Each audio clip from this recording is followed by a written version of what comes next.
Hi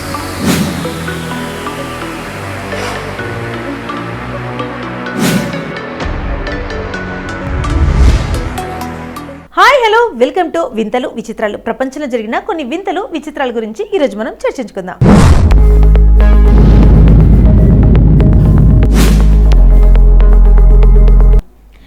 ఇల్లు చిన్నగా ఉంటేనే మంచిదనేది పెద్దల వచనం కూడా. ఇంటిని బట్టే రాబడి ఉంటుందని అంటుంటారు. ఎందుకంటే పెద్ద ఇల్లు అయితే అందుకు తగ్గ ఖర్చులు అధికంగా ఉంటాయి. మన ఆదాయానికి తగ్గ ఇల్లు అయితే ఖర్చు అదుపులో ఉంటుందనేది నానుడి. అయితే ఇప్పుడందరూ ఇల్లు విలాసవంతంగా సౌకర్యంగా ఉండాలని కోరుకుంటున్నారు.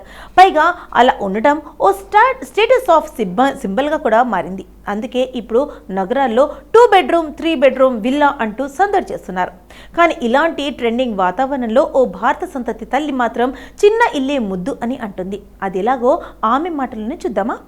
లండన్లోని భారత సంతతికి చెందిన మహిళ తన బిడ్డ తల్లిదండ్రులతో కలిసి చిన్న ఇంట్లోనే ఉండాలనుకుంటుంది. అక్కడే తన కొడుకు పెరగాలని ఎందుకు కోరుకుంటుందో కూడా వివరించింది. ఆ తల్లి పేరు నతాషా. తాను లండన్లో ఓ చిన్న ఫ్లాట్లో తన 7 నెలల బిడ్డ తల్లిదండ్రులతో కలిసి ఉండాలనుకుంటున్నట్లు తెలిపింది. ఆమె అందుకు సంబంధించిన వీడియోని షేర్ చేసింది కూడా. ఆ వీడియోలో తాను లండన్లో ఇరుకైన ఓ చిన్న ఫ్లాట్లోనే ఎందుకు ఉండాలనుకుంటుందో, అందువల్ల కలిగే ప్రయోజనాలేంటో కూడా వివరించింది.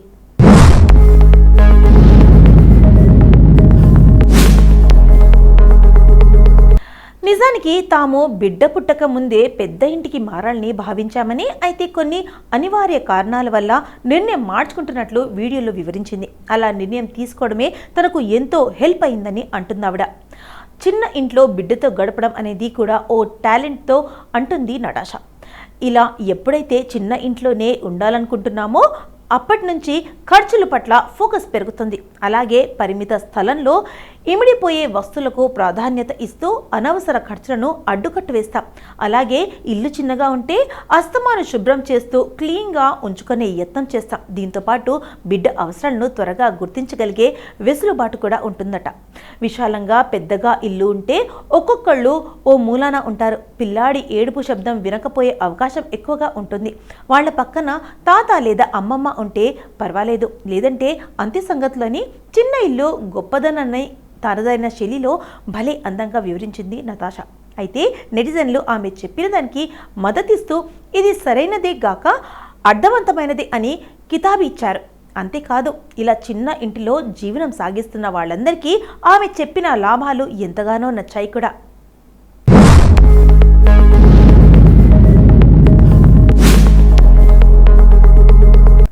పహల్గామ్ ఘటనకు ప్రతీకగా భారత్ బుధవారం ఆపరేషన్ సింధూర్ పేరుతో పాక్లోని ఉగ్రవాద స్థావరాలను నీలమట్టం చేసిన సంగతి మనందరికీ తెలిసిందే. దీనిపై యువత దేశం హర్షం వ్యక్తం చేసింది.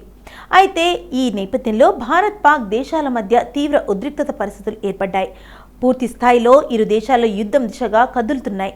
ఈ తరుణంలో నెట్టింట ఒక పాక్ వ్యక్తి భారత్ చేసింది న్యాయమే అంటూ పోస్ట్ చేసిన వైరల్ వీడియో నెట్టింట తెగ వైరల్ అవుతుంది. అందులోనూ ఇలాంటి సమయంలో శత్రు దేశానికి చెందిన వ్యక్తే ఇలా మాట్లాడటం నెటిజన్లను ఆశ్చర్యపరిచింది. ఆ వీడియోలో దుబాయ్కి చెందిన ఫారెక్స్ వ్యాపారి అభయ్ భారత్ సింధూర్ ఆపరేషన్తో పాక్పై చేసిన దాడిని సరైనదని, అది న్యాయమని మాట్లాడారు. అంతేకాదు, భారత్ ప్రభుత్వం చర్యను, భారత సాయుధ దళాల ప్రతిస్పందనను మెచ్చుకున్నాడు. ఇప్పుడు పాక్ వరకు వచ్చేటప్పటికీ తాము బాధితులమే అని డ్రామా ప్లే చేస్తుందని ఆరోపించాడు.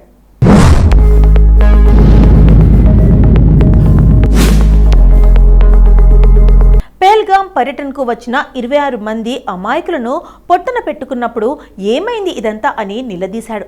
ఇప్పుడు అకస్మాత్తుగా శాంతి, మానవ హక్కులు అంటూ నీతి కబుర్లు చెప్పడమే కాక పాక్ కూడా ఉగ్రవాద బాధిత దేశమే అని చెప్పుకోవడం హాస్యాస్పదంగా ఉందని తిట్టిపోశాడు. పహల్గామ్ ఉగ్రదాడికి ప్రతీకగా స్పందించే హక్కు భారత్కి పూర్తిగా ఉందన్నారు. అలాగే భారత్ చేసింది న్యాయమే అని ప్రశంసించాడు. అసలు ఉగ్రవాదాన్ని పెంచి పోషించినప్పుడు తెలియలేదా పాక్కి ఇది ఎప్పటికైనా నష్టమే అని అంటూ ఫైర్ అయ్యాడు. ప్రజలు మరణించగానే శాంతి అనడం కాదు, భారత్ మొదటి నుంచే సమయనం పాటిస్తూ శాంతికి పీట వేస్తూ వచ్చిందనేది గుర్తులేదా అని మండిపడ్డాడు. అంతేకాదు, భారత్ చేసింది యుద్ధ చర్య కాదు, కేవలం అది న్యాయం అని నొక్కి చెప్పాడు అభయ్ వీడియోలో. పైగా ఆ వీడియోకి ఒక వ్యక్తి ఒక పాకిస్తానీ హిందువుగా నా అభిప్రాయం అనే క్యాప్షన్ కూడా ఇచ్చాడు. దీనిపై నెటిజన్లు సదరు పాక్ వ్యక్తిని ప్రశంసిస్తూ పోస్టులు పెట్టారు.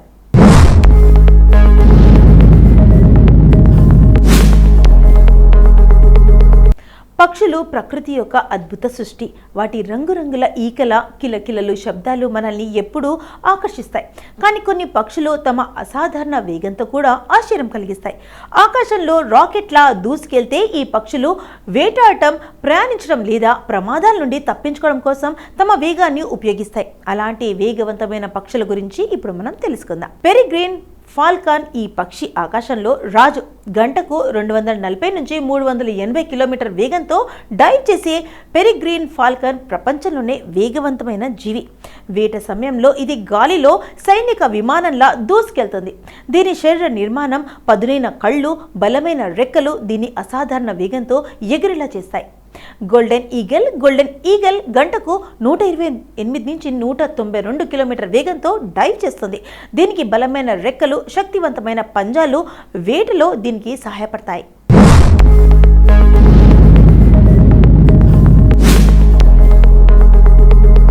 ఉత్తర అమెరికా, యూరోప్లో కనిపించే ఈ పక్షి ఆకాశంలో గంభీరంగా ఎగురుతుంది. వెట్రోటెడ్ నీడిల్ టైల్ ఈ చిన్న పక్షి గంటకు 170 కిలోమీటర్ వేగంతో ఎగురుతుంది. దీన్ని సన్నని శరీరం, పొడవైన రెక్కలు దీనికి అధిక వేగాన్ని అందిస్తాయి. ఆసియా, ఆస్ట్రేలియా ప్రాంతాలలో ఎక్కువగా కనిపించే ఈ పక్షి తన వేగంతో కీటకాలను వెంటాడుతుంది. కామన్ స్విఫ్ట్ గంటకు 112 కిలోమీటర్ వేగంతో ఎగరగలదు. ఈ పక్షి దాదాపు తన జీవితమంతా గాల్లోనే గడుపుతుంది. తినడం, నిద్రించడం, పక్షులతో జతకట్టడం కూడా ఎగురుతూ చేస్తుంది. దీని వేగం, శక్తి దీన్ని దీర్ఘ దూర ప్రయాణాలకు అనువైన పక్షిగా ఉంచుతాయి.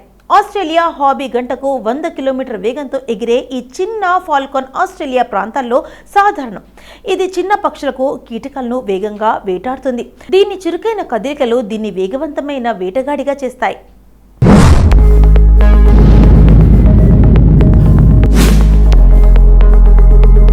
అరుదైన నాణేల సేకర్త.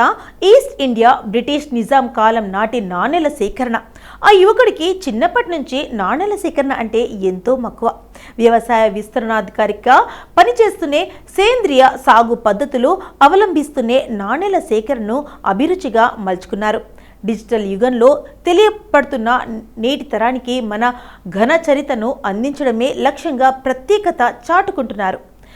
ఆయన్నే పెద్దపల్లి జిల్లా రామగిరి మండలం కల్వచర్ల గ్రామానికి చెందిన యాదగిరి శ్రీనివాస్.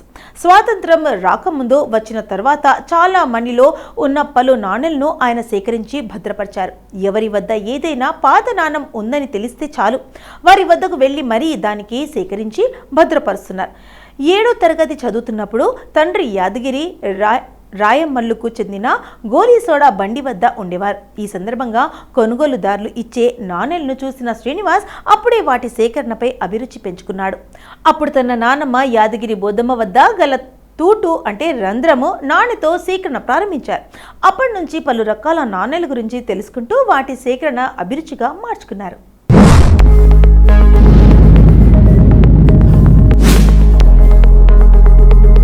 వ్యవసాయ విస్తీర్ణాధికారిగా బాధ్యతలు నిర్వహిస్తూనే నాణేల సేకరణ చేస్తున్నారు. ఆయన వద్ద స్వాతంత్రం రాకముందు అంతకన్నా చిన్నవి 22 నాణేలు, స్వాతంత్రం వచ్చిన తర్వాత వినియోగించిన 1 పైసా, 2 పైసలు, 3 పైసలు, 1 నుంచి 5 పైసలు, 8, 10 పైసలు, 16, 20 పైసలు, 7, 25 పైసలు, 13, 50 పైసలు, 19 రూపాయలు, 38, 2 రూపాయలు, అలాగే 5 రూపాయలు, 10 రూపాయలు, 20 రూపాయలు, 2 నాణేలు, రూపాయి 2, 5 రూపాయలు, 10 రూపాయలు, ఇలా 5, 10, 100 నోట్లు ఉన్నాయి. వీటిలో స్వాతంత్రం రాకముందు east India British Nizam Gwalior రాజుల కాలం నాటి నాణేలు, స్వాతంత్రం వచ్చిన తర్వాత రిపబ్లిక్ ఇండియా ముద్రించిన నాణేలున్నాయి. ఆధునిక డిజిటల్ సేవలైన ఫోన్పే, గూగుల్ పే నడుస్తున్నందున ఇప్పటి పిల్లలకు వీటిపై అవగాహన కల్పించడం కోసం తన వంతు ప్రయత్నం చేస్తున్నారు. త్వరలో ఆయా ప్రభుత్వ పాఠశాలలో వీటిపై అవగాహన సదస్సులో ఏర్పాటు చేసే ఆలోచనలో శ్రీనివాస్ ఉన్నారు. తద్వారా పిల్లలకు అవగాహన కలగడమే కాకుండా వారికి ఇది ఒక అభిరుచిగా మారే అవకాశం ఉంటుంది. అప్పటి త్వరలో సమాజానికి వ్యవసాయం ప్రాధాన్యాన్ని నాన్నెల్లో తెలిపారని శ్రీనివాస్ వెల్లడించారు. భవిష్యత్ తరాలకు చరిత్ర గురించి తెలపాలన్న చిరు ప్రయత్నమే తన నాన్నెల సేకరణ అభిరుచికి కారణమని పేర్కొన్నారు.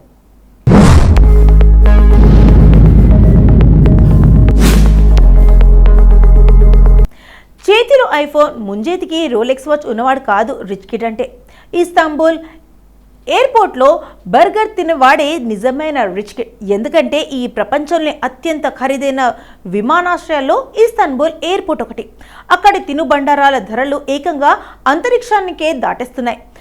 ఒక లాసాగ్నే ఇటాలియన్ వంటకం 2180 రూపాయలు. అతిపెద్ద డిన్నర్ ఏం కాదు. ఈ వంటకంలోని చిన్న ముక్క మాత్రమే సర్వ్ చేస్తారంతే. ఈ చిన్న బర్గర్ ధర అయితే 2245. 4 చికెన్ వింగ్స్ ఫ్రైస్ 1560 రూపాయలు. బయట దొరికే బీరు బాటిల్ ఇక్కడ 200 అయితే ఇక్కడ బీరు ధర 1915 రూపాయలు. అది కూడా పూర్తిగా బాటిల్ ఇవ్వరు, కేవలం 100 మిల్లీమీటర్లే. వీటి ధరలన్నీ తెలిసి తలనొప్పి వస్తుందని ఒక కప్పు కాఫీ అడిగారో మరి 700 రూపాయలు ఖర్చు చేయాల్సిందే.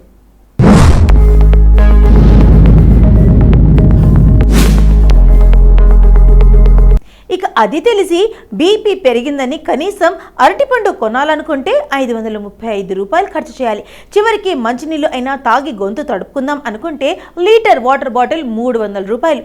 ఏదేమైతేనేం బ్యాంకులో పర్సనల్ లోన్ తీసుకొని అయినా అంత ఖర్చు చేసి బాగా తిని రిలాక్స్ అయ్యారనుకోండి, మీ బ్యాగ్ జాగ్రత్త. ఎందుకంటే ప్రపంచంలోనే చోర్ భయం ఎక్కువగా ఉండే ఎయిర్పోర్ట్లో ఇస్తాన్బుల్ ఎయిర్పోర్ట్ నంబర్ 1 అని తాజా అధ్యయనంలో తెలిపింది. ఈ ఎయిర్పోర్ట్లో ఫ్లైట్ కంటే ముందే బ్యాగు, పర్సు 2 టేక్ ఆఫ్ అయిపోతున్నట్లు ఇస్తాన్బుల్ ఎయిర్పోర్ట్ బాధితులు సోషల్ మీడియాలో లబోదిబోమంటున్నారు.